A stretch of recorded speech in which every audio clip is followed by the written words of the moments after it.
Course Plus. Expressway to elegant career. New habit reinforcement. So far in this training, you have learned how you can break bad habits and form new good habits effectively. Once you have created a new habit, it is a good idea to reinforce it. Fortunately, there are a number of different ways that you can do this. Having taken all of the time and trouble to break a bad habit and create a new empowering one, the last thing you want is to break the new habit. So here are some good ways to prevent you from sabotaging a new habit.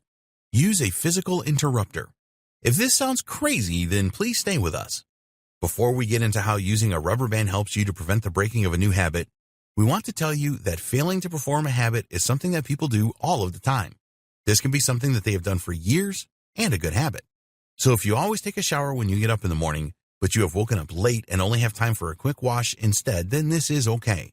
It does not mean that you have failed as a person. It is a natural thing to happen from time to time. How does a rubber band help with all of this? Well, it is a really easy concept to grasp. Just place a rubber band around your wrist. You could use a stretch bracelet if you prefer this. And anytime that you feel like breaking your new habit, just snap the rubber band. The snapping of the rubber band triggers another action that will prevent you from breaking the habit. So, if you have got into the habit of exercising every day and then suddenly you don't feel like exercising, just snap the band to focus back to the good habit. When using the rubber band method to reinforce a new habit, you need to prepare an alternative behavior or action to follow so that you can stay on track. The snapping of the band forces you to be more aware of your thoughts, actions, and behaviors. It is a physical reminder that has better impact than a thought. Keep wearing the rubber band and snapping it until you no longer need to do this. There will come a time when you are much more aware of your thoughts, actions, and behaviors and no longer require it. Make a change to your environment. This is all about avoiding the triggers that prevented you from doing the right things prior to forming the new habit. A lot of these triggers will still exist in your environment, so where you can make changes to your surroundings. So, for example, if your friend always calls around to see when you want to take your daily run, talk to them and arrange for them to come at a later time. Or maybe your running route takes you through an area where some of your friends live who always try and stop you running, then choose a different route. Spice up your reward system. We strongly recommend the use of a reward system to create all of your new habits.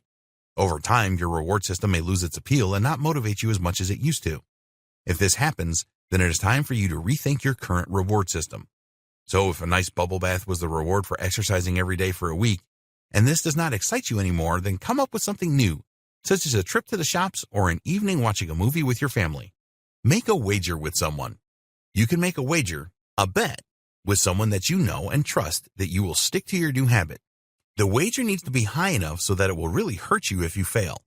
This will provide you with more accountability for your actions and act as a strong deterrent to giving up on your new habit. How much you are prepared to wager is up to you. Only you know what is going to be really painful for you. You don't have to use money. You can make the wager around losing something that is really precious to you, such as a piece of jewelry or a set of golf clubs. Just ensure that the pain will be really intense if you lose the wager. In the next video, we will discuss empowering habits that you should live by.